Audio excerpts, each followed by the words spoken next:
Good morning, everybody. Welcome to the Maryland APEX Accelerator webinar, formerly known as the PTAC. I do have to let you know that this event is being recorded. I'm your host, Yasmin Razak, and I'm the Marketing and Training Coordinator. Today, the webinar topic is called Group Training for Potential Government Contractors, and it is led by Maryland APEX Accelerator Procurement Specialist and VA Certified Counselor, Akeisha Foster. We will get started very shortly, and there will be opportunities for you to ask Akeisha your questions, and you can do that by typing them in the chat box on your screen. We will try to get through as many of your questions as possible, and of course, a copy of the slides will be emailed to you after the event. For those of you not familiar with the Maryland APEX Accelerator, it's our mission to help Maryland businesses to compete in federal, state, and local government procurement processes. Our services are at no cost to you, so if you'd like to speak with a counselor, please complete our application form on the website, mdptac.org. All right, thank you, and welcome, Akeisha. Hey, Yasmin, and hello, everyone, and welcome to the group training. And in this group training, we try to just give you a basic overview of what to expect when you decide to work with the government. Now, here at the APEX Accelerator, we service the entire state of Maryland. So we always ask that you be patient with us and just give us time. We're going to get to you, but our mission is to help position businesses that are registered in the state of Maryland to fully compete in the federal, state, and local government procurement processes, right? And to do that, we have to get to know your business. And we do that with the one-on-one counseling. And we work with new businesses and we work with existing businesses who already been running their business for a while. We're providing that specialized training, those outreach event, and then the bid services. And I'm going to cover everything in the slides. So just be patient when we taking a little time because, we're limited on counselors. So it takes time for us to get to each and every one of you sometimes. Okay, now, as you can see, this is our success story. So you see, we're counseling constantly. So we had over 2,000 hours of counseling. How many people we have attending our events. We've helped our clients win over $65 million. And then look at how many small businesses we are working with, over 1,000 small businesses. And when you only have 4 or 5 counselors, that could be overwhelming. So each counselor may be having 300 or 400 small business and so forth and so on. So that is why we always want to let you know this service is for you. And we are all here to help you and want to see you succeed, but please give us time because we have so many small businesses who want to utilize this program. And this is a great program. And when I got started with my business, I utilized the program. And it is a wonderful program for small businesses. Okay, so now what do? We provide individual counseling. And this is the group counseling. Basically, we're just telling you what we all do. And we identify potential opportunities. We're advising you on what you should do, the proper submissions, applications, certifications, registrations, everything you need to be successful in the government marketplace. We're teaching you how to do bids and proposals because now you have to write the sales document once you've got the certifications, once you've got the registrations, now you have to produce that sales document. So that's what we're here for, to help you with that. We help you with finding subcontracting and prime contracting opportunities. Now, mind you, we're here to assist you. We can't do the work for you. As I've stated earlier, that we service the entire state of Maryland. So it's important that we work together on getting your objective, and that's to win government contracts. We assist with the post awards. So you won a contract and now you need help with identifying everything on there. So that's what we're here for. So, and as you can see, we do so many more things of helping you, teaching you about the policies, procedures, the small business programs, any innovation programs, the cyber program, government contract, and just so much more. And as we move in this era, they're going more and more into the cybersecurity requirements. So there, we're here to help you with that as well. Now, the specialized workshops will complement also another program we have. It's the Govology, because we want to make sure you're getting the industry experts, they're training you. And then we have other organizations coming in, providing you these specialized workshops and training, so that way you understand when you go to an outreach event, what am I to do? When I'm responding to an RFP or RFQ, what do I need to do? So these are the programs that we have designed for you to get ahead. So if you know that you want to be DCAA compliant, then you will attend that training. Now, if you don't need that training yet, then only attend the trainings that's beneficial for your organization at that time. And when you're ready to move to the next one, and then all you would do is click the link on the slides, and then I've already had it up here for you. So we keep all of our training events on the website. So when you want to go here, you click on the link and it's going to take you. You just go in there and register for whatever training. So right now you're attending the group training for potential government contractors. You go in there, you click it, and you go ahead and register. Put it on the calendar, so that way you don't forget, and add that notification reminder to let you know, so that way you don't miss that great training that we're going to give you. All right, so let's go back to our slides. I always believe in, the training to be interactive, so that way you can get what you need out of the training. Okay, next, now we also offer the bid matching service. So what the bid matching services is, it takes all these different agencies and organizations, telling you which agencies, and then we're going to send this information to your mailbox. So once you come here, get your first counseling session, right? You're going to look for the bid matching service. So it's on our website. We have the bid matching service. And if you're not a client, you have to be a client to get this. So you sign up here first, and after your initial counseling session, then you can get this service. But we have to have a call with you, because we have to explain things to you, make sure you are ready, make sure everything is customized for your company. Everything has to be customized for your organization. So it's very easy. If you want to look at it and just see anything about it, it's on our page under services, bid match services. Okay, so let's keep going. And when we put the link here for you too, just in case. Now, let's talk about the road to success in this training. So how it works is, before you connect for your introductory session with your counselor, we need to send you the intake client form. That intake client form is going to tell us if you're brand new, have you had any past performance as a prime contractor, a subcontractor. These are the things we need to know, so we can customize that first session, where we're going to start learning about your business and how we can assist. So you're going to learn what we do. But basically, that's why we give you this basic overview. So when you do get in your introductory session, you know what to expect, because we've already gave you the APEX road to success, from the A to Z.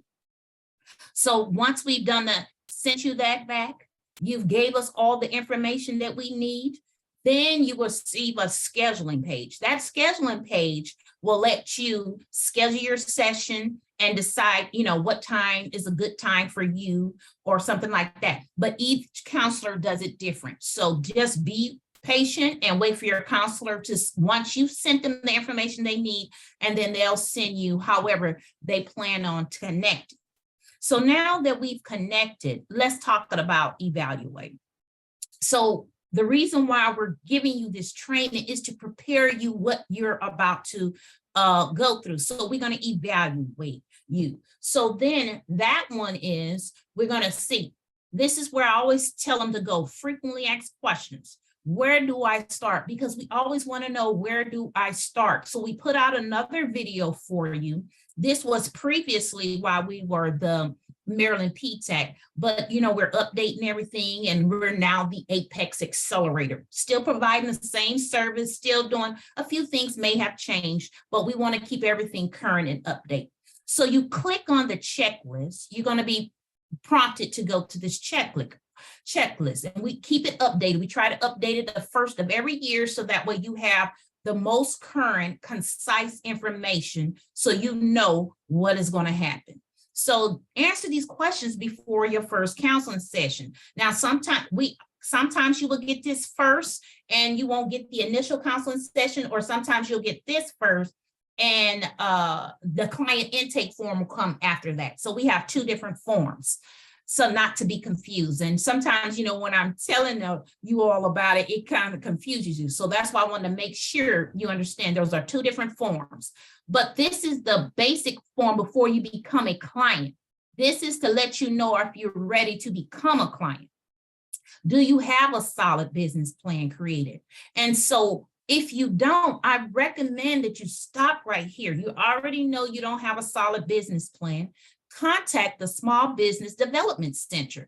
They're there to help business get started. They help you with the business plan. So you will click on here and tell them, I'm starting a business, or I am a business owner. They have these resources out for you. They're business counselors. These are business consultants out here for you to assist you on your business journey. Don't do it alone when we have all these resources out here available for you, because we focus on all things procurement here at the APEX Accelerator, but the Small Business Development focuses on everything.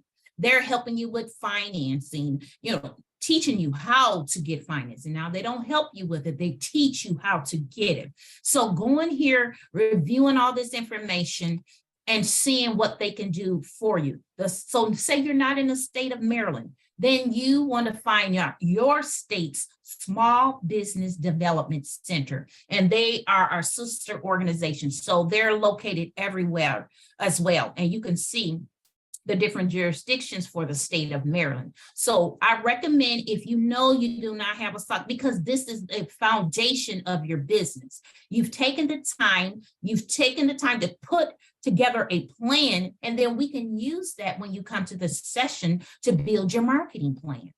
Now, also, have you been registered for 12 months? Because you're not generating revenue when you first get started, because sometimes you're still learning the business operations. We're talking about, are you a foreign entity? These are the things you need to think about before we get in our session. So that's why we tell you to go on the website, right here on the website, under the frequently asked questions, click the checklist, download the checklist. This is the most current checklist, and then answer these questions.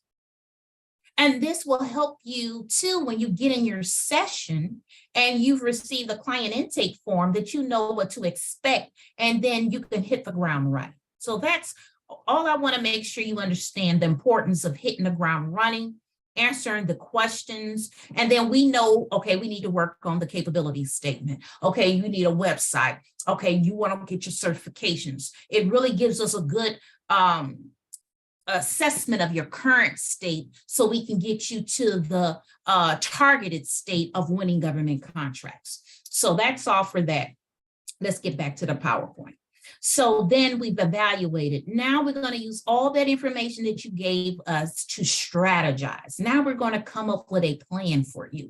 We're going to put together an action plan. Okay, so this is what we should do first. Okay, you don't have any past performance. Let's start generating revenue and building that past performance. Or maybe you have a little past performance, and you are generating revenue. However, let's go find a teaming partner. Let's find a prime contractor that's a little bit better, or more positioned in a better place than we are. And let's see if we can offer our service to complement their service, and see if that could help us to gain a competitive advantage. And then the next thing we have is to execute. Now we need to execute the plan that was created for your small business, so that way we can make sure you have continued success. Now I'm going to stop right there, make sure, because I always like to do my pulse checks to see if we have any questions. Do you understand the information that's being articulated? And if you need any other, because then I'm going to proceed on.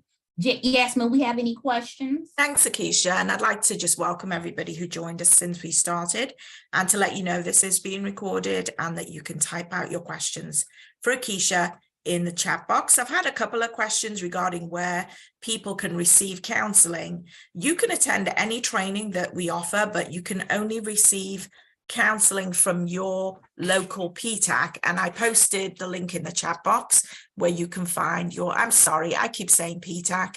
I meant to say your local APEX Accelerator. That's taking a bit of getting used to. So if you go to the APTAC website, the link is in the chat box. You can put in your state and it'll tell you where your local APEX Accelerator is. Another question is, do you have to be in business for 12 months to be ready for contracting? You had mentioned that earlier, Akeisha. Okay, so you could possibly get a subcontracting opportunity, but they're looking for companies who have a proven record. Now, that means you haven't really gained any past performance to put on there if you haven't been over 12 months. So what are you going to use for your past performance when your prime contractor asking you, what have you done? When the agency is asking you, what have you done and who have you worked with? And do you have any references? And because they looking for longevity. They're looking for people who's been doing this for a while. Now, if we have had small business, maybe they could get a contract without having been in business for 12 months, but it's kind of rare, it's kind of rare. And I want to keep it realistic. Realistically, you need, most contracts ask for 3 years of past performance, most 3 to 4 years. And given that the pandemic happened, guess what they asked for? 5 years, because they knew of the things that happened. And I've worked on a few contracts and they asked for 5 years of past performance via, you could be commercial, subcontractor, or prime contractor. But I mean, how can you really articulate that you can get the job done without having 12 months of past performance? Have you really went through a cycle? Have you did any invoicing? Have you, how did it work out with the customer? Did they give you feedback? So that's why normally the norm is to ask for at least 12 months because normally sometimes small businesses have generated revenue. Hi, Akeisha. Thanks for that. A follow-up question is, I have been doing the work for 20 years, but not as a company. We get this question a lot. Mm-hmm. Okay, so now you say you've been doing it for 20 years, but not as a company. So that means you're an independent contractor or a W-2 employee. So that's either one of them. I believe you're a W-2 or independent contractor. So that means you'll be used as a key personnel, but far as business operations, if you've only been doing it as that specialty, how will you build how will you run your daily operations and stuff that they're going to ask you for? And that's part of your certification. So how are you running your day-to-day operations, handing down the workload?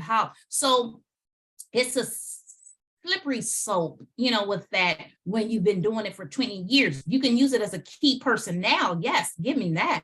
But as a business, it's a total person concept. You understand what I'm saying? They want the total business concept when you're dealing with this, because now you're not just being evaluated on what you do, you're being evaluated on every function of your business and how you're running the business, how you're invoicing, how you perform your services, and so forth and so on. So hopefully it would need a session to really dive deep in what is it? Is it certifications? What is this that you've been doing for 20 years? You understand?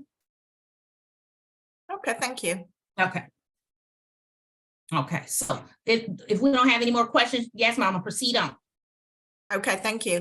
Okay, so this is how to get started. So what we did was we put in this quick little guide to get you started from moving, step one, do I have the adequate financial resources to be able to perform that contract? Because when you first get started, when you're an employee, we get paid every 2 weeks, right? You're getting paid the first, or if you're in the military, you get paid on the 1st and the 15th. Whatever you're doing, if you're a contractor, maybe you get paid every 30 days, whatever. Can you sustain doing the work while you wait for your payment to come in? That's what they mean, financial resources. Or is it going to be a hardship if they don't pay you one payment and it'll put your business out of business? You understand what I'm saying? So those are the things you have to think about.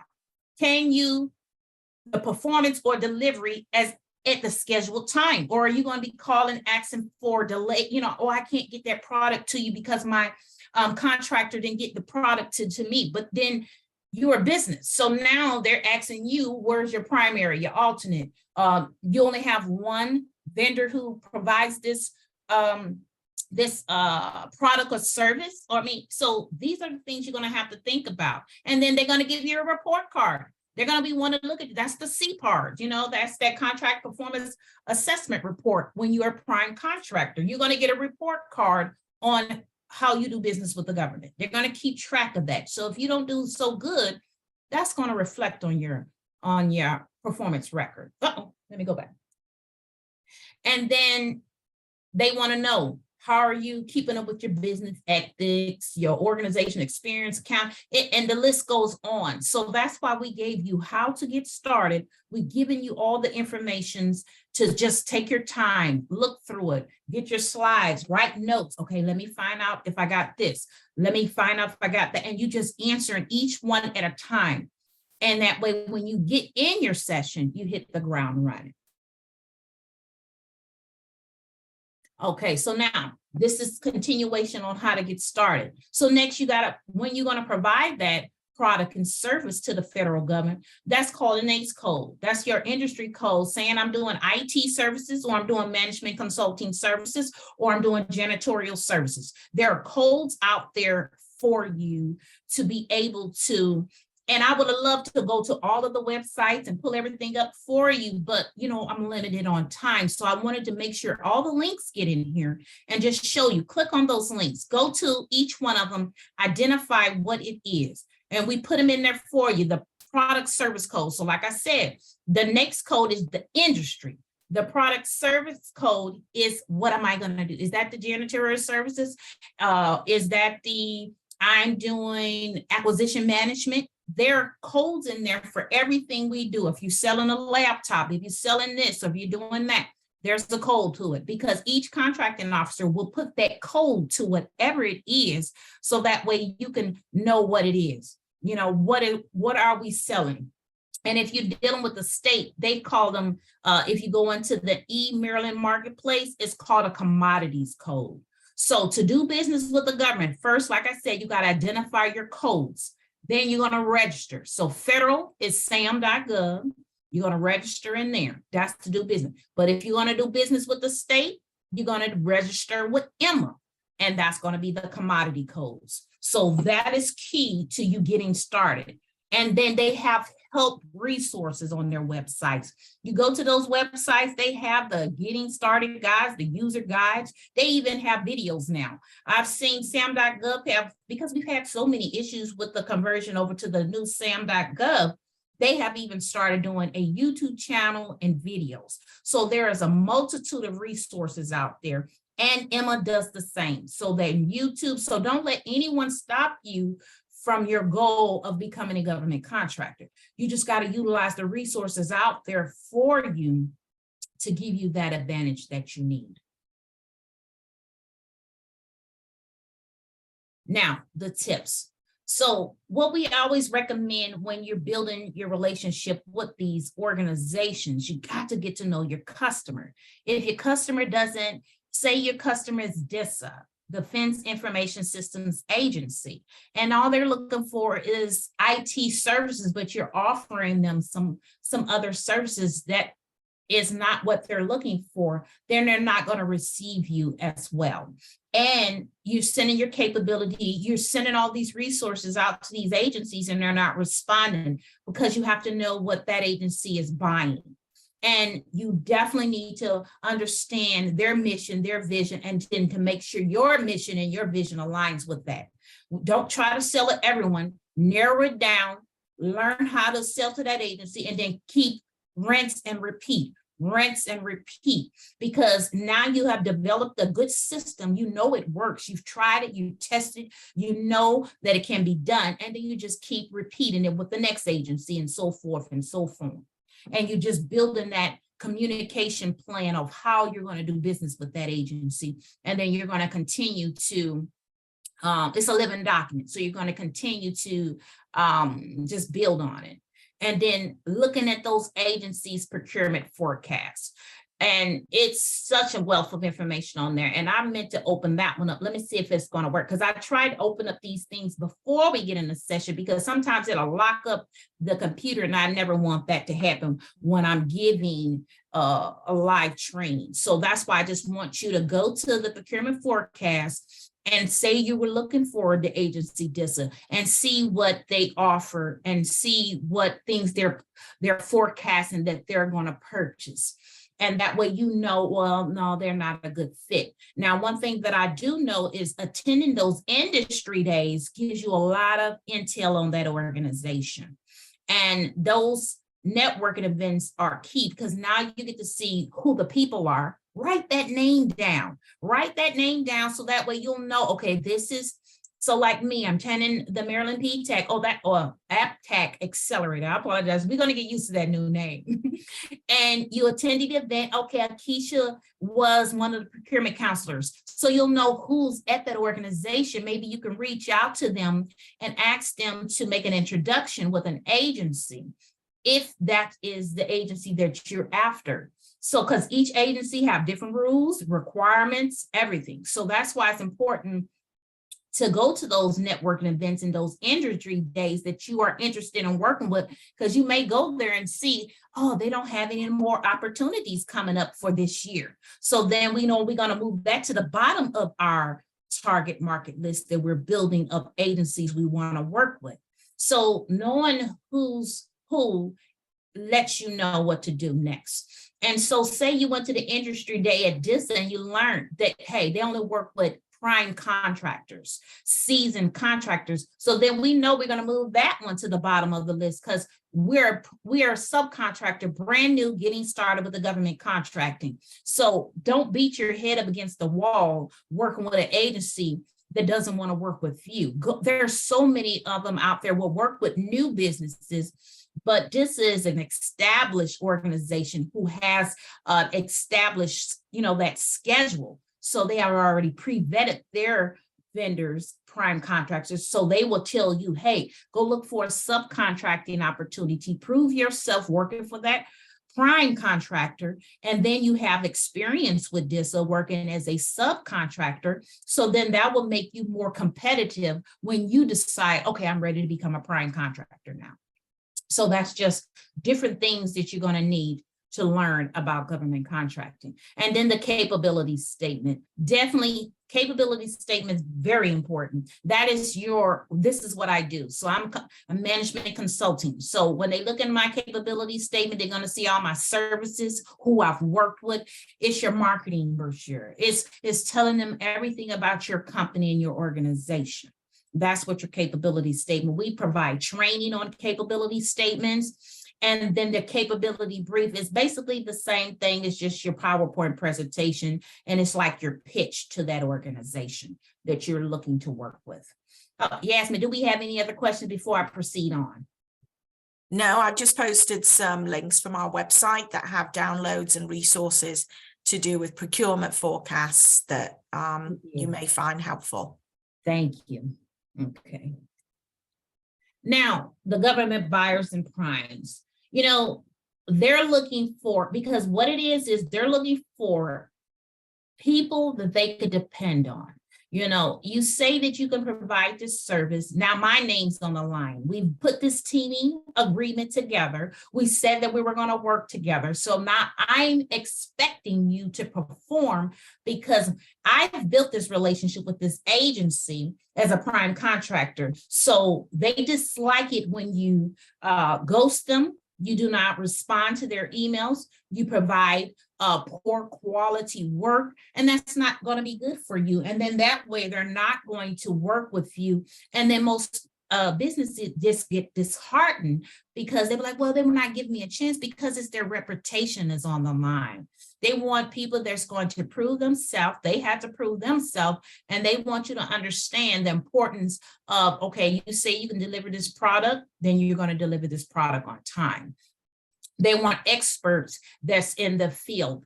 If they have to train you, they could have hired an employee. No, they're looking for subject matter experts in that field, or IT, cybersecurity, whatever field that you're in. And they want to be able to say, here's the performance work statement. Can you perform 41% of this work? And that's it, because that's all they're going to do. Because you said to them that I am an established business and I'm an expert at what I do. I have operations management. I have this. I can be a great program management. And that's all they're looking for. And then stick to your word. That is what they're looking for. Now, research. That is the most important thing, because you need to know what you're getting into before you get started, because this government contracting has a long government sales pipeline, that sales funnel, because you got to go through different stages and phases and building your pipeline, because you can see an opportunity can be out there, 60 days. So that's already 2 months right there. And then it has to go back and be evaluated for all the people that bid on that opportunity. That could be another 30 to 60 days. And then they announce whoever the winner is. And then they project that it'll start 6 months later, or it could start right then. But government contracting has a long sales cycle, and then getting to know the relationships with the organizations and stuff. So it's important to understand the 1, 2, 3s of it all. Understanding, once you find an agency that you're interested in going after, you have to create a capture plan. You're going through the processes. I've identified it. I looked on a procurement forecast list. Now I've captured it. What's my capture plan? What's my business development pipeline? All these things. Okay, is it funded? And if so, we go to usaspending.gov to see, okay, that's basically bank statements, if you will. I'm trying to make it so you understand. They're just keeping up with the spending, all the spending. Now you see that this has bought $1 billion in this product and service. Oh, this is a viable solution, but it's a competitive space because everybody's going to them. So how do I differentiate? How would I make a difference?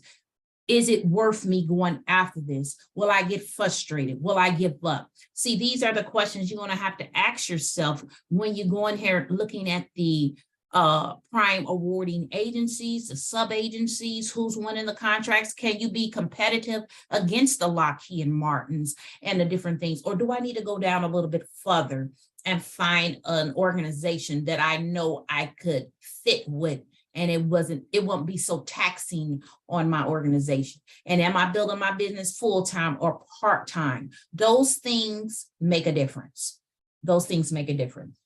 And now that you have looked at the spending plan, now you can go to the sam.gov to look up current solicitations, sources sought, or requests for information. Now remember, the sources sought and the requests for information are only marketing. They're out here looking to see who can provide this service. It is not a contract.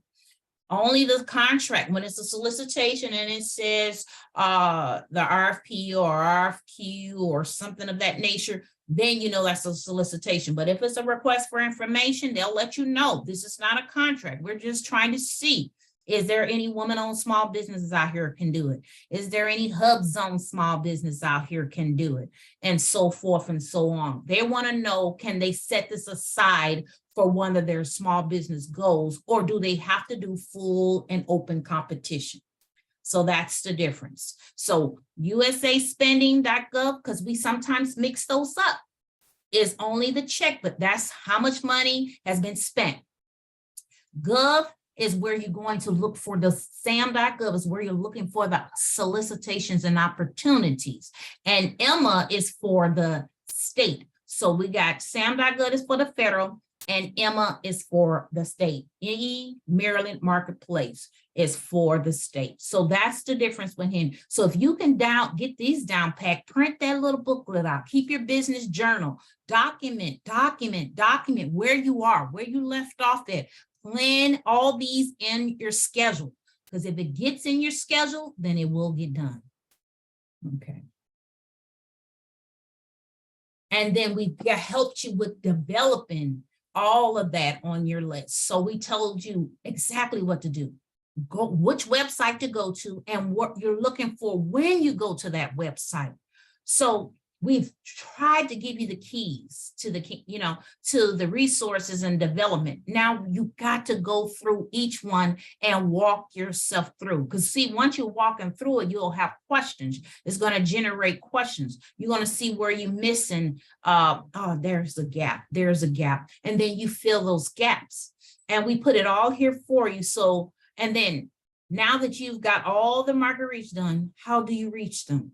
How do I reach after them? Okay, so now I got to put my scripts together. So remember, you got to put your scripts together. How I'm going to reach out to my primes, how I'm going to reach out to these agencies, and how I'm going to reach out to team and partners. So now you start thinking about in your mind, okay, I got to put some scripts together on how. And that's called normally in your vendor communication plan.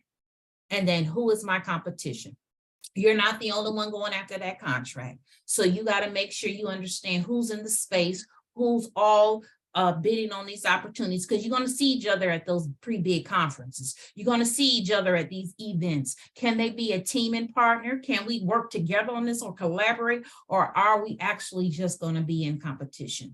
And then if they have won this contract several times over, how do I put myself in a way that I can win it this time? You know, that is important, because you don't want to go after something that you know that this, and then the agency is happy with them.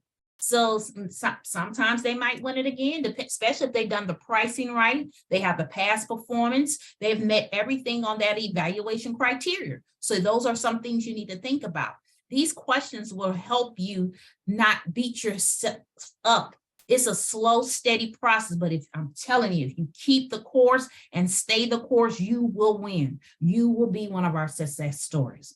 Now, how do you register? So we always recommend that you go in there, register on the site, set up your notifications, that it all goes into one of your boxes. And that way you're doing the every day, say around 9 o'clock, I set that side of time to go through my potential opportunities. Everything in that box, you got your little sheet out and you write down, oh, this is a good fit for my organization. This is a good fit for my organization. Oh, this is not a good fit. I'm just going to go ahead and put this out to the side. And that way you're spending your time on things that you actually want to work on, and to build in your business. And then we've already talked about that. And then make sure you understand the customer's hot buttons. What is most important to them? Is it price, or is it the technical approach that how you're going to do the work for them? Those are going to help you to write a winning bid proposal. Yasmin, do we have any other questions before I proceed? No, I'm just posting some more links in the chat box about starting off with local and state contracting. So we do have a previous couple of recordings on how to do that. Good. Okay, so I'm going to proceed on, because I'll still want to leave time for questions at the end, just in case anyone else have any questions or anything that wasn't very clear, because I'm going to try to make everything as clear as possible. But it takes time sometimes to really expound on some things to make sure you understand.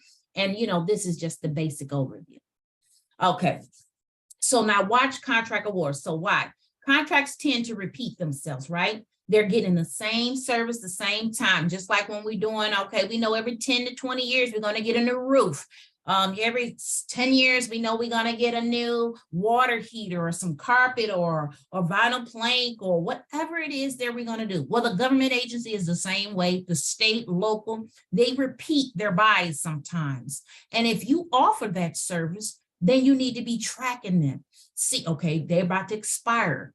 Can we position ourselves to win this opportunity? Is this a good fit for our organization? Can we give them the numbers that they need? Can we provide them with the solution? You know, do they have a source of salt looking for small businesses? So these are things you need to be looking out for, the reoccurring, because that could be residual income. Now, at the firm, you should track previously awarded contracts so that way you can map out the competency. So say you went in there, you found an award that was perfect for you, an idea for you, you downloaded all the information and you went through the performance work statement with a fine-tooth comb, and you can't win it right now. But who's to say you can't win it next year or the year after that? So, and if it's a good fit for your organization, I will put something together. I will start answering those questions, have it already a draft. So that way, if it comes around and you decide you want to bid on it, look, you've already started the work. You've already put in the time. You already know that that was a good fit for you and you had everything. It's just, it was already won by another organization, another prime contractor. Or maybe you want a team for that prime contractor that has that job so you can learn the details of the contract. So one day, maybe possibly they don't want it anymore, or if they move on, and you can possibly win that contract. So there are so many different strategies and tips and tactics that you can use in government contracting, but having people that have done it, been there, done it, to kind of guide you, it just gives you that, you know, it's just like having that mentor. I don't have to go through all of the lessons on my own. I have someone who's been through it, they've done it, and now we're just teaching you how to do it. So that does make a difference. Now, then it's just telling you everything to do. So we've gauged it. Now you've made a list of those agencies for future, and then you position it however you so choose, you know. Okay, so I'm gonna proceed on. Now, remember, sales are made when the customer is convinced that you can solve their problem. If they're not convinced, they're not going to purchase your product. They're just not, because they want someone that they know they can give the work to, and they won't have to terminate that contract in 30 or 60 days. Then that means I have to recompete this opportunity all over again to find another agency, and that's another 30, 60, 90 days. But yet the customer still doesn't have what they need to go forward. So that could be very hard for that agency too, because they need that service. And so we, as a prime contractor or a subcontractor or a teaming partner, you told them that you could do the work. So now they're expecting you to perform. Now they want you to just demonstrate you understand the problem that they're asking for, and then you provide them with a solution. So that's the sales document we were talking about, that right here. You're going to do a request for proposal, the solicitation, request for quote. That's mostly price, because they're really thinking about the price. And then read it carefully. Look at the sections. The statement of work is the most important thing, because that's what they're asking you to do. Then the instructions. So we always tell you, like, get that spreadsheet, you know, the compliance matrix, and you put the instructions of the offer in one column, then you put in that evaluation criteria in another column, and then you put in that statement of work. Have I met everything they're asking me to do? And that way we know that I position myself to win this opportunity. And remember to put your customer first. You should be listening, identifying they're telling you everything they need. They're telling you what they need. And then now you have to provide that solution. I know we get excited. We have this service. We want to tell them about our service, but they want to know, how are you going to help? And then you have to explain to them, how are you going to help? And what not to do. Just don't rely on, you know, the outsiders, what you know, direct selling. This is a relationship business. You got to get in there. You got to start learning who's who. You got to make those connections, because normally it's somebody behind there who's going to award that contract, and you want to already know that they know who you are. You've been in the space for 20 to 30 years, and that you can do the work. And that way, if you give me this opportunity, I will show you that we will do the work 100% every time. And then, like I said, it's a relationship business. You can't just rely on solely marketing. You actually have to develop those relationships with those agencies and those organizations. And then don't just rely on your certifications, because there are several small businesses out there. There are several disadvantaged woman-owned small businesses, so forth and so on. So you're competing with other woman-owned small businesses. So what else do you have to go complement that? Is it your expertise? What is it that's going to set you apart from the other woman-owned small business? And then the schedule. If you will go in the schedule, you will see that there are many small businesses on the GSA schedule who haven't sold $1. They have not sold $1. So it doesn't, just because you have a GSA schedule doesn't mean anything. Now you have to market that schedule. Now you have to actively have customers who's going to use that GSA schedule. And that GSA schedule is just another way of people that's been pre-vetted to provide a service. So that's all it is another avenue agencies use to procure products, services, and different things, research and development, and so forth and so on. And just because they're mandating all these different programs, you still have to be able to utilize these programs. So don't think that's just going to make you win either. And I have so many small businesses, I want to do everything. I'm a jack of all trades. However, they master none of them, because now they spread too thin. They're trying to put butts in seat at this agency, butts in seat at that agency, and there's nothing getting done. Their financings is off, everything is off, because they try to position for too many things at one time. You have to focus in this area because they're looking at your credentials. They want to know if you're saying I'm a contracting specialist, then they want to see those certifications that go with it and the experience to follow. Which agencies have you been providing that contracting and acquisition management experience? How many contract closeouts have you done? What agency, how many contracts have you awarded? How much was your warrant? I mean, these are the things they're looking for. If you say I'm the expert at that, then you have to back it up with proof points. But what to do? Be persistent. Do your homework. Do your homework. Consistent and patience. This is not going to be easy, but it's worth it. And anything, if it was easy, I always say everyone would do it. So it is not for everyone. Everyone will not succeed in government contracting, because it takes work, it takes research, it takes learning, it takes trying to build and learn at the same time. And then, okay, rinse and repeat. Okay, now that I know how to deal with this organization, let me see if this organization is the same or are they different, because each agency have different rules, requirements, processes, different people, the way they onboard different things. It is completely different. Develop your pipeline, develop that list of agencies that you're going to stay in front of that customer, always in front of them. Hey, I'm here, we're ready. Hey, I'm here, we're ready. Hey, I'm here, we're ready. And then when they need you, they're going to reach out to you because they know you're here and you're ready.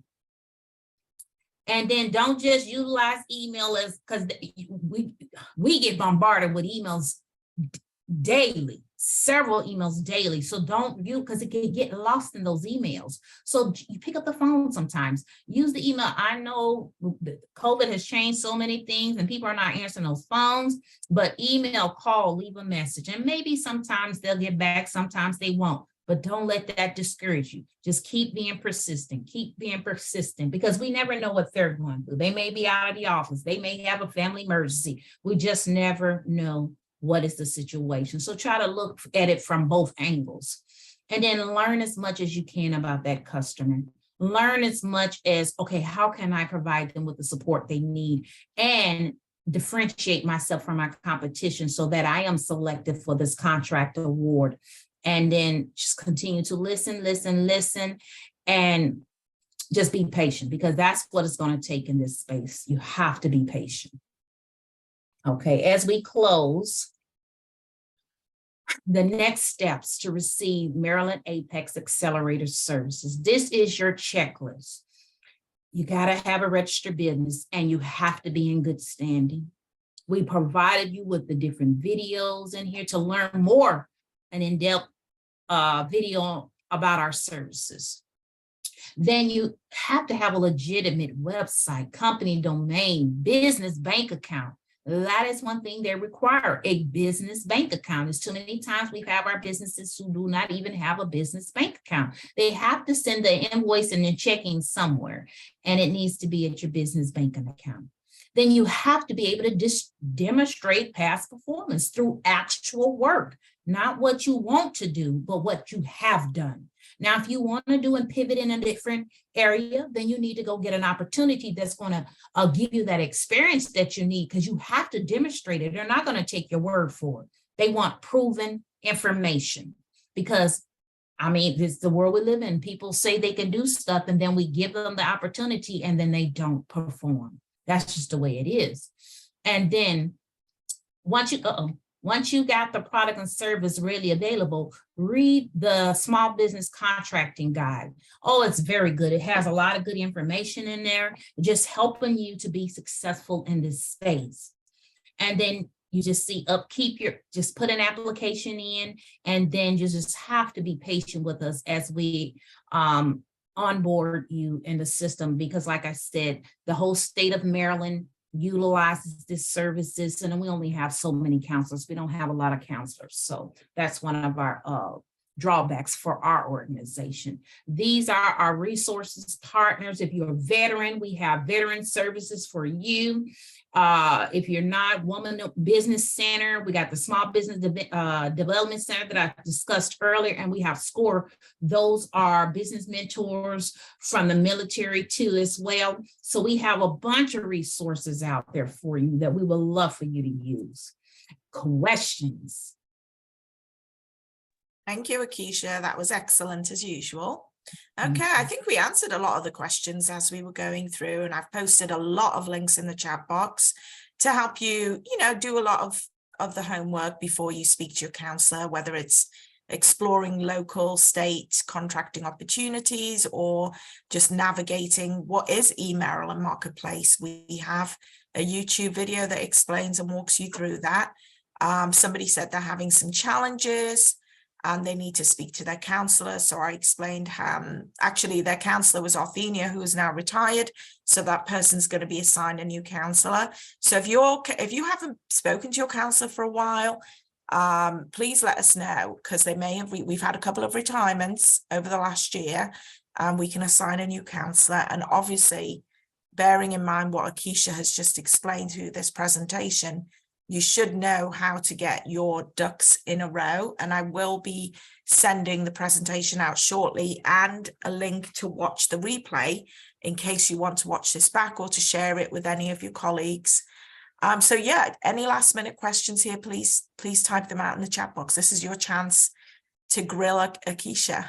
Just kidding, Akeisha.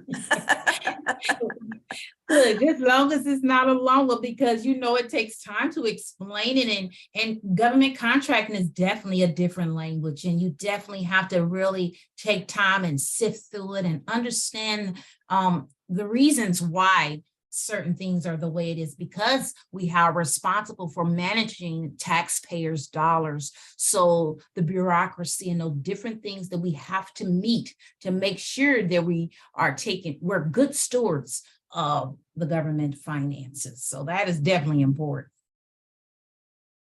Okay, we have a question come through. If an agency wants to sole source with you, how does that change things? Well, the agent, first of all, a sole source is because you're the only person who can do it. So if you're not the only person, and it has to be under a small business program. So if it's a woman-owned small business program or a hubs, it has to be an 8A or something. So they can't just source because they want a sole source, unless it's one of those vehicles like a GSA schedule, or you have a certain certification and you are the only person that can do it. So there's rules to that. So we would definitely have, that's a longer conversation right there, but you can't just get a sole source. It has to be a reason why there is a sole source. Okay, yeah, there didn't seem to be any other questions. Somebody said, I have not heard from a counselor yet. So Denise, I will have a look in the database and see who your counselor is and make sure they get in touch with you. I apologize for the delay. As Akeisha says, there are only 5 counselors and we serve the entire state of Maryland. So at the moment, it's taken about 30 business days. So we do appreciate your patience, but we will get to you. So thank you, everybody. I hope you make good use of all those links and this great information. And we hope to see you at a future Maryland APEX webinar. Thanks, everyone. Bye-bye. Bye-bye.